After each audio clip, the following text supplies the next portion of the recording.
الحمدللہ نحمده ونستعینه ونستغفره ونؤمن به ونتوکل علیہ ونعوذ باللہ من شرور انفسنا ومن سیئات اعمالنا من يهده الله فلا مضل له ومن يضلله فلا هادي له وأشهد أن لا إله إلا الله وحده لا شريك له وأشهد أن محمدا عبده ورسوله صلى الله عليه وآله وسلم.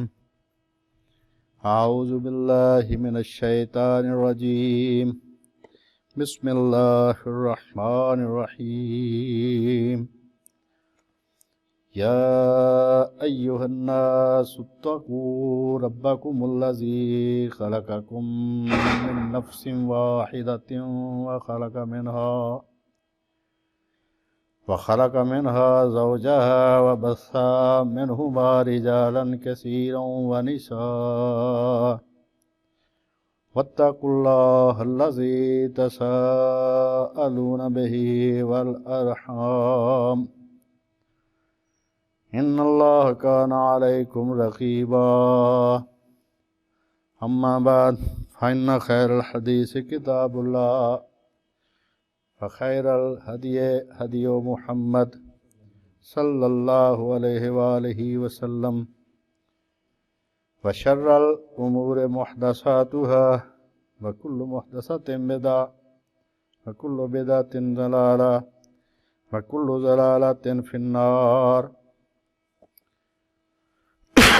قرآن مجید کے ترجمہ اور تھوڑی سی تشریح کا سلسلہ جاری ہے. اللہ کے فضل اور کرم سے سورہ آل عمران پچھلے جمعے مکمل ہو گئی تھی. اب سورہ نساء آج شروع ہو رہی ہے. اس کی پہلی آیت میں نے پڑھی ہے 4 نمبر سورت کی. اللہ پاک نے فرمایا لوگو اپنے رب سے ڈرو جس نے تم کو ایک جان سے پیدا کیا، یعنی سیدنا آدم علیہ السلام، اور پھر ان دونوں سے کثرت سے مرد اور عورت پیدا کر کے روئے زمین پر پھیلا دیے، اور اس اللہ سے ڈرو جس کا واسطہ دے کر تم ایک دوسرے سے سوال کرتے ہو، اور اپنے رشتہ داری کے معاملے میں بھی اللہ سے ڈرو، یعنی ان سے قطع تعلق نہیں کرنا. کچھ شک نہیں کہ اللہ تمہیں دیکھ رہا ہے. دوسری آیت سورہ نساء، اس میں اللہ پاک نے فرمایا اور یتیموں کا مال جو تمہارے قبضے میں ہو ان کے حوالے کر دو، اور ان کے پاکیزہ اور بہتر مال کو برے مال سے نہ بدلنا. یعنی ان کا اچھا مال تم نے رکھ لیا اور اپنے پاس جو برا مال تھا وہ ان کو واپس کر دیا. نہ ان کا مال اپنے مال میں ملا کر کھاؤ، یہ بہت بڑا سخت گناہ ہے. اور اگر تم کو اس بات کا خوف ہو کہ یتیم لڑکیوں کے بارے میں انصاف نہ کر سکو، کہ تم یتیم لڑکیوں کے بارے میں انصاف نہ کر سکو گے، تو ان کے سوا جو عورتیں تم کو پسند ہوں 2-2 3-3 یا 4-4 ان سے نکاح کر لو. اگر اس بات کا اندیشہ ہو کہ سب عورتوں سے یکساں سلوک نہ کر سکو گے تو ایک عورت ہی کافی ہے، یا لونڈی جس کے تم مالک ہو. اس سے تم بے انصافی سے بچ جاؤ گے. اور عورتوں کو ان کے مہر، جس کو ہم حق مہر کہتے ہیں، خوشی سے دے دیا کرو. ہاں اگر وہ اپنی خوشی سے اس میں سے کچھ تم چھوڑ دیں تو اسے کھاؤ. اور بے عقلوں کا مال ان کو جسے اللہ نے تم لوگوں کے لیے سبب معیشت بنایا، یعنی زندگی کا سبب کیا ہے؟ پیسہ، دولت. تو بے عقلوں کی دولت جو ہے ان کو نہ دینا، ورنہ وہ بیچارے ضائع کر لیں گے. ان کو کھلاتے اور پہناتے رہو اور ان سے اچھی بات کرتے رہو. اور یتیموں کو بالغ ہونے تک کام کاج میں مصروف رکھو. پھر بالغ ہونے پر اگر ان میں تم عقل کی پختگی دیکھو تو ان کا مال ان کے حوالے کر دو. اور اس خوف سے کہ وہ بڑے ہو کر اپنا مال واپس لے لیں گے، تم اس کو فضول خرچی میں ضائع نہ کرنا. کہ مال ان کا تمہارے پاس ہے، تم کو یہ شک ہوگا ابھی 3-4 سال تک یہ بالغ ہو جائے گا، تو ان 3-4 سالوں میں फटाफट उसको खा के फारग कर दो, ऐसा ना करना। और जो शख्स आसूदा हाल हो, यानी जिसके पास अल्लाह का दिया सब कुछ हो, उसको चाहिए कि वो यतीमों के माल से कुछ ना ले। अगर ज़रूरतमंद हो सिर्फ उतना ले जितना सब कहें भी हाँ भाई ये बिल्कुल ठीक है। और जब उनका माल उनके हवाले करने लगो तो गवाह कर लिया करो, और हकीकत में तो अल्लाह ही गवाह और हिसाब लेने के लिए काफ़ी है। और जो माल माँ बाप और रिश्तेदार छोड़कर मरें, थोड़ा हो या ज़्यादा, उसमें मर्दों का भी हिस्सा है, उसमें औरतों का भी हिस्सा है, और ये हिस्से अल्लाह के मुकर्रर किए हुए हैं। और जब मिरास की तकसीम के वक्त गैर वारिस रिश्तेदार और यतीम आएँ और मोहताज आएँ तो उनको भी इसमें से कुछ दे दिया करो, और लोगों से मीठा बोल बोला करो। ये चंद आयात सूरह निसा की 8 नंबर आयत तक मैंने पढ़ी है। तो अल्लाह पाक ने इसमें जो कुछ फरमाया है उसमें एक तो ये फरमाया कि ऐ लोगों अल्लाह से डरो, यानी वो जो सारे इख्तियारात का, जो सारे ज़मीन व आसमान कुल कायनात का अकेला मालिक, उससे डरो। यानी जिसने तुम्हें पैदा किया है वो बहुत ही बाख्तियार हस्ती है, उससे डरो। और उसके एहसान फिर गिनाए हैं कि उसने तुमको एक जान से पैदा किया, एक शख्स से पैदा किया, यानी सैयदना आदम अलैहिस्सलाम।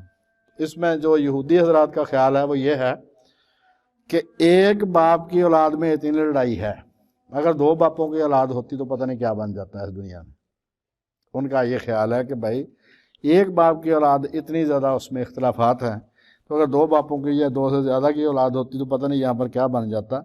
असल में अल्लाह पाक ने यह फरमाया कि दरअसल इंसान सारे बराबर हैं, एक बाप की औलाद है, एक माँ की औलाद है। लिहाजा तुम में से कोई ऐसा नहीं जो ये कहे कि बाद बनाए पैदाइश मेरा कोई हक है, कि हम जनाब बहुत बड़े चौधरी हैं तुम नहीं हो। ऐसी कोई बात नहीं, सब इंसान बराबर हैं। अल्लाह के यहाँ साहिब इज़्ज़त वो है जो परहेजगार। तो अल्लाह का नाम लेकर अल्लाह पाक ने फरमाया तुम मेरा नाम लेकर लोगों से, मेरा वास्ता देकर लोगों से सवाल करते हो, यानी अपने काम उनसे निकलवाते हो। यार तू मेरा हक मारा तो अल्लाह से डर, उसी अल्लाह ने कहा है कि मुझसे डरो। और ये कि अल्लाह तुम्हें देख रहा है, यानी जो अल्लाह सारी कायनात का मालिक है, सारे इख्तियारात का मालिक है, वो तुम्हें देख रहा है। यतीमों का माल फरमाया उनके हवाले कर दो। अब ये जो है कि एक औरत से निकाह अगर तुमने किया है, लेकिन कुछ यतीम लड़कियां, कुछ ऐसी औरतें वो तुम्हारे ज़ेरे कफालत हैं और तुम्हें डर है कि तुम उनमें इंसाफ ना कर सको, तो फिर भाई उनसे निकाह कर लो। कहा कितना, 2-2, 3-3 या 4-4। अब मैं इसकी जो तशरीह कुछ चीज़ों की है वो मैं यहाँ से तफसीर और आयात से जो मौलाना रहमतुल्लाह अलैह उनके जो फरमान हैं उनके मुताबिक जो लिखी है वो मैं आपके सामने पेश करता हूँ। सबसे पहले है ये कि एक माँ बाप से तुमको पैदा किया। ये ज़ातों और तबकों की नफ़ी है। ये जो हिंदू हजरात ने 4 ज़ातें बनाई हुई हैं ये उनकी मजहबी तकसीम है। ये ऐसी तकसीम नहीं है जिसको कोई पार्लियामेंट या कोई मशवरा उसको ख़त्म कर सके। जैसे हमारे दीन में 5 नमाजें हैं तो कोई पूरी उम्मत मिलकर भी उसको 4 या 6 नहीं कर सकती। इस तरह हिंदू हजरात के यहाँ ये 4 ज़ातें जो हैं ये उनकी मजहबी तकसीम है कि जो खुदा है उनके यहाँ मुजस्सम खुदा, उसके सर से ब्राह्मण पैदा हुए हैं, हाथों से वेश पैदा हुए हैं, ये टांगों से ये खत्री पैदा हुए हैं, क्षत्रिय जिसको कहते हैं ज़िम्मेदार, और पाँव से शूद्र पैदा हुए हैं। वो कहते हैं ये मजहबी तकसीम है इसको, और इस फ़िक्रे में अल्लाह पाक ने उनका रद्द किया है कि सारे इंसान बराबर हैं। और ये encyclopedia of religions and ethics उसके जिल्द नंबर है 11 सफ़ा 915, उसके मुताबिक ये हिंदू नज़रिया यह है कि ब्राह्मण देवताओं की नस्ल से हैं और शूद्र बादरू या शैतान। व खालक़ मिन्हा ज़ौजहा, इससे मुराद सैयदा हव्वा। हव्वा से मुराद क्या है? लफ्ज़ का माना ज़िंदगी, लाइफ। तो ये औरत के बाद औरत का हवाला यहाँ पर अल्लाह पाक ने दिया कि तुमको इंसान मर्द में से अल्लाह पाक ने औरत पैदा की। ये कोई घटिया चीज़ नहीं है, जबकि ये ईसाई हजरात का ख्यालात पिछले हफ्ते भी पेश किए थे, पिछले जुमे भी। उनके ख्यालात ये हैं कि वो उसको घटिया अकल से खाली, पागल, हर महीने के चंद दिन कोड़ियों की तरह लग रहने वाली। और इसमें उनको शुबा था ईसाई उलमा को कि इसमें पता नहीं इंसानी रूह भी है कि नहीं, यानी इसको वो शैतान मुअन्नस कहते हैं। 18 साल उन्होंने बहस की ट्रेंट की काउंसिल में, उसमें ये फैसला किया कि हम नहीं कह सकते कि इसमें इंसानी रूह है। यानी इतने ज़्यादा वो औरतों के खिलाफ अब हमें मशवरे दे रहे हैं बराबरी के। अब हमें वो समझा रहे हैं कि आप मुसलमानों में औरत जो है वो आदी है, क्योंकि उसकी गवाही आदी है। हालांकि वो सिर्फ माली मामलात में आदी है, बाकी हर मामले में औरत की गवाही। बल्कि बच्चा किसका है, एक दाई की गवाही पूरी दुनिया की गवाही पर भारी है। वो तो सिर्फ माली मामलात में है कि दो औरतें, वहाँ पर भी गवाही एक नहीं देनी है। जो 282 नंबर आया था इसकी सूरत बकरा की, जो कुरान मजीद की सबसे बड़ी आयत है, उसमें फरमाया गया कि जब तुमको मर्द गवाह ना मिले तो एक मर्द और 2 औरतें गवाह कर लो। किस लिए? कि अगर एक बोले तो दूसरी याद करा दे, गवाही एक नहीं देनी है। लिहाजा ये जो हामद मीर का अब्बा था, वारस मीर, इस जैसे जितने भी इस नस्ल के हैं, वो सारे सिर्फ मुसलमानों को बदनाम करते। ना उन्होंने कुरान मजीद पढ़ा, ना उसको समझा, ना फ़िक़्ह पढ़ा, ना समझा, सिर्फ बदनाम करने के लिए कि हम जनाब यूरोप में मशहूर हो जाएं, कि हम बड़े रोशन ख्याल हैं, ताकि हमें यहाँ के वीज़े वगैरह मिलें, हमारी किताबें दूसरे मुल्कों में छपें, हमें दूसरे मुल्क मेडल दें, इसलिए। वरना कुरान मजीद की आयत में तो साफ है कि औरत की गवाही बराबर है, एक ही औरत गवाही देगी, दूसरी इसलिए ताकि अगर वो भूले तो वो उसे याद करा, क्योंकि माली मामलात आम तौर पर औरतें इसमें इन्वॉल्व नहीं होती। लिहाजा जो औरत है उसकी इज़्ज़त तकरीम इस्लाम में सबसे ज़्यादा है। ये ईसाई हज़रात के ख़यालात जो हैं वो आपके सामने हैं। और यहूदी हज़रात कहते हैं कि कोई औरत गवाह नहीं बन सकती। लिहाजा मुसलमानों तो फिर भी चलो गवाह तो बनती है ना, लेकिन बदनाम इसलिए कर रहे हैं हम, इसलिए डिफेंसिव में। एक तो उनकी मादी तरक्की, दूसरा हमने पढ़ना पढ़ाना कुछ नहीं है। अब ये जो डिसेंट ऑफ मैन एक किताब है इसकी, डार्विन की, 273 सफ़ा उसका, कहता है कि इसमें कोई शक व शुबा नहीं है कि आदमियों की नस्लें एक इब्तदाई ख़ानदान से चली। ये जो है ना बांदर से बनाते हैं इंसान, ये वही कह रहा है कि आदमियों की नस्लें एक ख़ानदान से चली। और फिर फरमाया कि ये अगर तुम्हें डर हो कि यतीम लड़कियों के बारे में इंसाफ ना कर सकोगे तो 2-2, 3-3, 4-4 से निकाह कर लो। कुरान मजीद की रूह से, इस आयत की रूह से उलमा का ख्याल है, उलमा के ग्रुप का ख्याल है कि कुरान मजीद की इस आयत की रूह से 4 से ज़्यादा शादियां करने पर कोई पाबंदी नहीं। सिर्फ उलमा ने चंद हदीसों की बुनियाद पर यह पाबंदी लगाई है। और वो कहते हैं कि जो उलमा कहते हैं कि 4 से ज़्यादा शादियां इंसान कर सकता है मुसलमान, वो कहते हैं कि वो रवायात जो हैं उनमें कोई ना कोई इल्लत पाई जाती है, उसमें कोई ना कोई कमी या ख़राबी पाई जाती है, यानी वो सही अहादीस के म्यार पर पूरी नहीं उतरती। लिहाजा 4 से ज़्यादा शादियां करने वाले पर हद जारी नहीं होगी। कौन कह रहे हैं? नैरुल अवतार में इमाम शुकानी कह रहे हैं, और अरफुल जादी में नवाब नूरुल हसन कह रहे हैं, जो नवाब सदीक हसन खां के बेटे थे। दोनों ही अहले हदीस के चोटी के उलमा है। उन्होंने उलमा का इख्तिलाफ, वो खुद नहीं कहते कि हम ही कहते हैं कि भाई कर लो, उन्होंने उलमा का इख्तिलाफ जो बयान किया है कि भाई 4 से ज़्यादा शादियां इंसान कर सकता है, अगर वो कर ले तावील की बिना पर कि कुरान मजीद की आयत से मैंने यही समझा, तो उस पर हद जारी नहीं होगी जो वो गुनाह की होती है।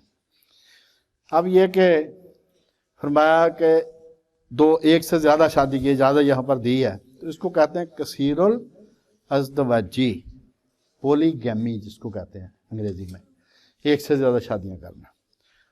तो भाई इसके बारे में भी शोर बहुत मचाते हैं जी, मुसलमान जो हैं वो 1 से ज़्यादा शादियां करते हैं, यूरोप में हम बहुत अच्छे हैं, औरतों के हकूक़ की हिफाज़त करते हैं, एक ही शादी। तो भाई ना तो ये गैर फितरी है 1 से ज़्यादा शादियां करना कि फितरत के ही ख़िलाफ़ हो, ना ये गैर अखलाकी है और ना ये गैर अकली है। जो पहला सवाल है कि क्या ये गैर फितरी है, तो इसमें जो माहिरीन बशरियात हैं वो कहते हैं कि भाई बहुत महज़ब जो अक़वाम हुई हैं दुनिया में, उन सब में 1 से ज़्यादा शादियों का रवाज था, हर इलाके में रवाज था, तमाम मुआशरों में रवाज था, चाहे माजी हो चाहे हाल। ये कौन कह रहा है? ये लटर्नियों की किताब है एवोल्यूशन ऑफ मैरिज, उसका पेज है 122। برٹانیکا انسائکلوپیڈیا برٹانیکا 14ویں جلد ہے، اس کی صفحہ 949، اس میں لکھا کہ کثیر الازواجی کا رواج دنیا کے تمام حصوں میں رہا ہے۔ یہ کوئی نیا کام نہیں مسلمان کر رہا ہے، نہ اسلام نے کوئی غلط ہدایت دی ہے۔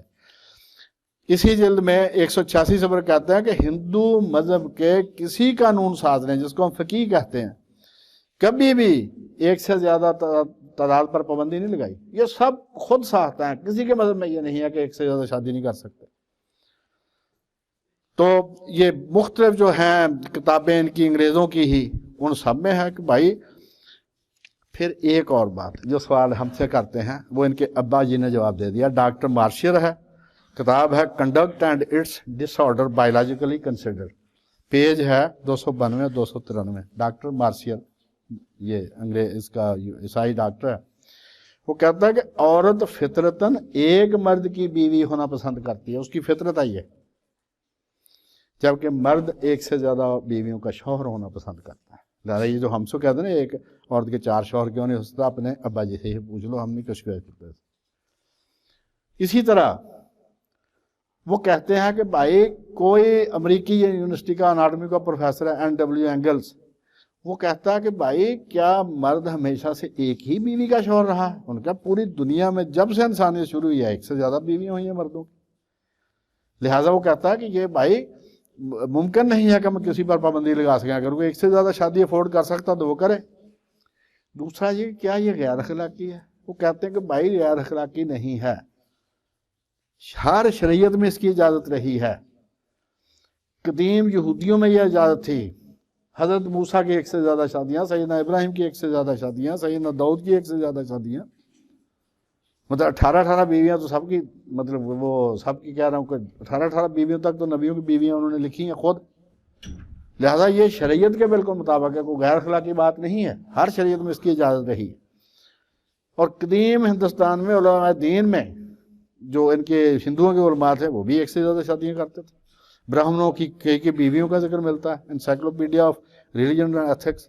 اسی طرح یہ جو ہے وہ کہتا ہے کہ تمام مشہور یہ انگریزوں عیسائیوں میں یہودیوں میں تمام مشہور علماء، قاضی، بادشاہ، مذہبی لوگ سب کہتے ہیں کہ ایک سے زیادہ بیویاں تھیں ان کی۔ کون کہتا ہے؟ Encyclopedia of Biblica. اسی طرح عیسائیوں کے موجودہ فرقے ہیں دو، یہ اس میں برطانیہ امریکہ میں مورمن اور ایک ہے اناب بیپٹسٹ۔ وہ کہتے ہیں وہ انہوں نے تو بھائی 150 شادیاں اس نے کی تھی اس کے بانی نے، یہ تو امریکہ کی حکومت نے ان پر پابندی لگائی ہے، ورنہ وہ کہتا تھا بھائی تم کو کس نے منع کیا ایک سے زیادہ شادی؟ عیسائی فرقہ یہ مورمن، ان کی بائبل بھی ان سے الگ ہی ہے۔ تو بھائی یہ نہ کوئی غیر اخلاقی ہے، تمام ادیان میں ہر مذہب میں اس کی اجازت رہی ہے۔ اب وہ کہتے ہیں کہ تیسرا سوال ہے کہ کیا یہ ایک سے زیادہ شادیاں کرنا غیر عقلی بات ہے؟ وہ کہتا ہے نہیں۔ یہ وہ پوچھتے ہیں سوال کہ عیسائی مغرب نے فالتو عورتوں کی پارٹ ٹائم شادی کے علاوہ کیا حل نکالا کہ ان کا فالتو عورتوں کا کیا کرنا ہے؟ اگر خواتین، اب جنگ عظیم دوم میں مرد مارے گئے ہیں، جنگ عظیم اول میں مرد مارے گئے، دونوں جنگوں میں کوئی 8 کروڑ کے قریب قتل ہوئے ہیں، 5 کروڑ مرد قتل ہوئے ہیں اس میں جنگ عظیم دوم میں۔ کہتے ہیں بھائی اتنے مرد مر گئے، عورتیں بچ گئیں، اب ان فالتو عورتوں کا کیا کرنا ہے؟ کیا ان کو بدکاری کے اڈے بنا کے دینے ہیں؟ تو بھائی مردوں کو دوسری شادی کی اجازت ہونا چاہیے۔ اس کے علاوہ وہ کہتے ہیں کہ برطانیہ میں 1650 میں 30 سالہ جنگ کے خاتمہ پر عورتوں کی بہت زیادہ تعداد فالتو ہو گئی تھی، تب ایک قرارداد منظور کی گئی کہ ہر مرد کو 2 بیویاں رکھنے کی اجازت ہے۔ یعنی وقت کی طور پر خود یہ عمل کر لیتے ہیں، مسلمانوں کو، اسلام کو انہوں نے بدنام کرنا ہوتا ہے کہ بھائی یہ نا بہت زیادہ کچھ ظلم کر رہے ہیں عورتوں کا۔ ایسی کوئی بات نہیں ہے۔ اور مشرقی لوگوں میں حضور علیہ السلام کی آمد سے پہلے ہی ایک سے زیادہ شادیاں کرنے کا رواج تھا۔ عرب لوگ اس آدمی کو سردار ہی نہیں مانتے تھے جس کی 1-2 شادیاں ہوتی تھیں، 1-2 شادیاں والے کو سردار نہیں مانتے، وہ کہتے جتنی زیادہ شادیاں ہوں گی اس کا مطلب وہ طاقتور ہے، لہٰذا وہی ہمارا سردار ہوگا۔ پھر فرمایا اس کا حق مہر کے بارے میں کہ عورتوں کا حق مہر جو ہے وہ دل کی خوشی سے دو ان کو۔ تو یہ بھائی عورت کی قیمت خرید نہیں ہے، جس طرح یہ بکواس کرتے ہیں کہ مسلمان جو ہیں وہ عورت کو خریدتے ہیں، قیمت خرید نہیں ہے بلکہ یہ ہے تحفہ۔ गिफ्ट है कि मेरे दिल में तुम्हारी कितनी इज्जत है वही उसका हक महर कर होता है। ये नहीं कि मेहंदी पर मुजरा करवा के 2.5-3 करोड़ खर्च कर दिए, जब हक महर की बारी है कहता जी शरई रख दे 32.25 रुपये। हालांकि जो इस्लामी काम है उसमें ज़्यादा पैसे होने चाहिए कि हक महर ये कोई नहीं है, कोई शरीयत ने मुकर रखी है, चाहे ढेरों सोना दे दे कोई हक महर में। तो ये तोहफा है, ये कीमतें खरीद नहीं है। और ये हक महर का रवाज तमाम सामी अक़वाम में था। सामी अक़वाम कौन सी हैं? यहूदी, ईसाई और ये मुसलमान, जो साम की औलाद हैं। हज़रत नूह अलैहिस्सलाम के जो 3 बेटे थे, हाम, साम और याफिस, तो साम की औलाद जो हैं ये तीनों मज़हब वाले साम की औलाद हैं, इसीलिए इन तीनों मज़हबों को सामी मज़हब भी कहते हैं। और ये जो है वो कहता है हिंदुओं में भी ये रवाज था, यहूदियों में रवाज था, बाबल में रवाज था। लिहाजा ये कोई कीमतें खरीद नहीं है, ये औरत को मर्द की तरफ से तोहफा होता है कि मेरे दिल में तुम्हारे लिए कितना प्यार है। अब आ गया कि अल्लाह पाक ने ये यतीमों का जो माल खाने से मना फरमाया है, ये उन कबीरा गुनाहों में से है जो पहली लाइन के गुनाह। पहली लाइन के कौन से गुनाह? कबीरों में से भी बड़े कबीरे, शिरक, माँ बाप की नाफरमानी, कत्ले ना हक, पड़ोसी की बीवी से ज़िना करना, क्योंकि वहाँ तक रसाई आसान होती है। तो ये जो है पहली लाइन के गुनाह कबीरा, उनमें से एक यतीम का माल खाना। कुरान मजीद में आता है ये जो खा रहे हैं ना, ये पेटों में आग भर रहे हैं अपने। और ये जो है विरासत, ये आप ذہن में रखना कि ये इस्लाम ने आके इसको रेगुलराइज किया है कि मर्दों को भी मिले, औरतों को भी मिले। वरना रोम में नहीं मिलती थी औरतों को, अरब में औरतों को विरासत नहीं मिलती थी, ईसाई हजरात में भी कुछ नहीं, ये यहूदी हजरात जो हैं ये भी बड़ी शर्तें लगाते हैं तब जाके औरत को मिलती है। तो ये जो विरासत है कि मर्दों को भी मिले, औरतों को मिले, और स्पेसिफाइड हिस्से, ये सिर्फ इस्लाम का मेहरबानी। विरासत कब तकसीम होगी? सबसे पहले फौत होने के बाद सबसे पहले उस शख्स का कफन दफन किया जाएगा उसके माल से। अगर उसका माल उसी में खर्च हो गया तो अब बाकी कुछ भी नहीं, आगे कुछ बात ही नहीं चलेगी। पहला स्टेप क्या है? उसका कफन और दफन। उसमें सिर्फ उतनी बात जितनी इस्लाम ने कही है कि 3 कपड़े हों मर्द के, 5 कपड़े औरत के, बाकी कब्र की खुदाई का खर्चा अगर किसी इलाके में है तो, वरना गाँव में तो कोई ऐसा मसला नहीं होता। ये है पहला खर्चा। सबसे पहले क्या करना है? कफन और दफन का। दूसरा खर्चा उसके कर्जे अदा करने। अगर उसका माल कर्जों में ख़त्म हो गया तो कोई विरासत नहीं किसी की। तीसरा है उसकी वसीयत। अगर उसने कोई वसीयत की थी और वसीयत भी वो किसी नेक काम की हो, बुरे काम की वसीयत पूरी नहीं की जाएगी, वो उसके माल के 1/3 के बराबर। और वसीयत से भी पहले कर्जे की एक और शक्ल वो है कि अगर उसने बीवी का हक महर नहीं दिया तो वो दिया जाएगा। सबसे पहले कफन दफन, फिर कर्जा, फिर हक महर, फिर वसीयत, उसके बाद विरासत की बारी आएगी तकसीम की। जब विरासत की तकसीम की बारी आएगी तो देखा जाएगा कि वो साहिब औलाद है कि नहीं, उसकी औलाद में बेटे और बेटियां हैं कि नहीं। उसके मुताबिक उसकी विरासत तकसीम का जाए। जो बेटे होंगे 2 हिस्से, बेटियां को 1 हिस्सा, उसके हिसाब से अगर साहिब औलाद फौत हुआ है मर्द तो औरत को 1/8, अगर बे औलाद फौत हुआ तो औरत को 1/4, अगर औरत बे औलाद फौत हुई है तो उसका अगर कोई जायदाद उसकी थी तो उसके खामद को आधा, अगर औलाद वाली औरत फौत हुई है तो उसके माल में से उसके शौहर को 1/4। इस तरह ये मिलती है। और ये जो विरासत है उसमें 2 किस्म के वारिस होते हैं। एक होते हैं असूल, यानी बाप और बाप के ऊपर वाले, नीचे वाले, ये हैं उसके मतलब जो बाप की तरफ से जो से। दूसरे होते हैं वो माँ शरीक भाई होते हैं, माँ बाप शरीक भाई होते हैं आयानी, माँ शरीक भाई होते हैं अख्याफी, और बाप शरीक होते हैं अल्लाती। अब ये जो है विरासत की तकसीम सुन्नियों हजरात की, ये है थोड़ा सा पेचीदा मसला। लिहाजा किसी को अगर पढ़ भी ले तो उसको भूल जाती है। ये आती है सिर्फ पटवारियों को, जिनका काम ही सारा दिन यही है। तो परेशान होने की बात नहीं है। تو اسلامی شریعت کے مطابق وہ آپ ریونیو میں جائیں گے تو آپ کو وہ وراثت تقسیم کر دیں گے۔ تو اگر کسی نے پورا اس کا پوچھنا ہو پروسیس تو وہ پٹواری سب سے بیسٹ ہے۔ کسی بھی عالم سے آپ پوچھیں گے تو اس کو کتاب دیکھنی پڑے، کیونکہ یہ روٹین کا کام نہیں ہے، اور دوسرا اس میں کیلکولیشنز ہے۔ یہ جو شیعہ حضرات ہیں ان کے وراثت کے 3 طبقے ہیں، پہلا طبقہ، دوسرا طبقہ، تیسرا طبقہ۔ پہلا وہ آل اولاد والا، دوسرا بہن بھائیوں والا، تیسرا رشتہ داروں کا۔ وہ کہتے ہیں اگر پہلے طبقے میں سے کوئی ایک بھی ہے تو کسی دوسرے کو کچھ نہیں ملے گا۔ یہ بنیاد ہے ان کی حضرت فاطمہ کو تمام کا تمام دینے کی۔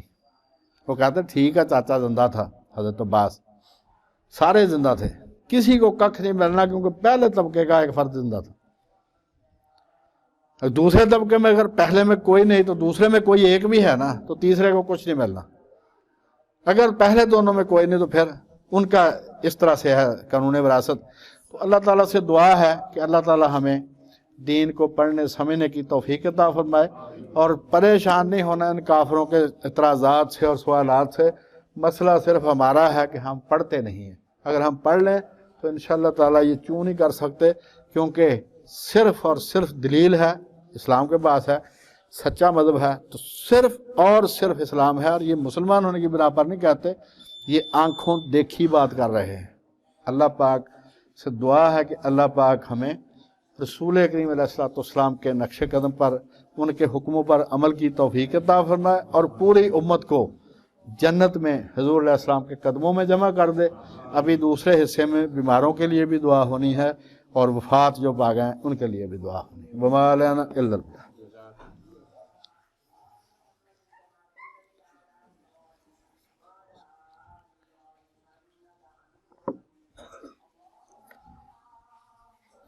الحمدللہ رب العالمین الرحمن الرحیم، اللہم صلی علی محمد وعلی آل محمد وبارک وسلم وعلی سائر الانبیاء والمرسلین صلاۃ اللہ یحصیہا لا الہ الا انت سبحانک انی کنت من الظالمین۔ ربنا اغفر لی ولوالدی وللمؤمنین یوم یقوم الحساب۔ اللہم اغفر لہم وارحمہم واعف عنہم واعذہم من عذاب القبر ومن عذاب النار وصلی علیہم واوردہم علی حوض نبیک صلی اللہ علیہ وآلہ وسلم وادخلہم الجنہ۔ ربنا آتنا فی الدنیا حسنۃ وفی الآخرۃ حسنۃ وقنا عذاب النار۔ اذهب الباس رب الناس واشف انت الشافی لا شفاء الا شفاؤک شفاء لا یغادر سقما۔ صلی اللہ تعالی علی رسول خیر خلقہ سیدنا و مولانا محمد وعلی آلہ و اصحابہ اجمعین برحمتک۔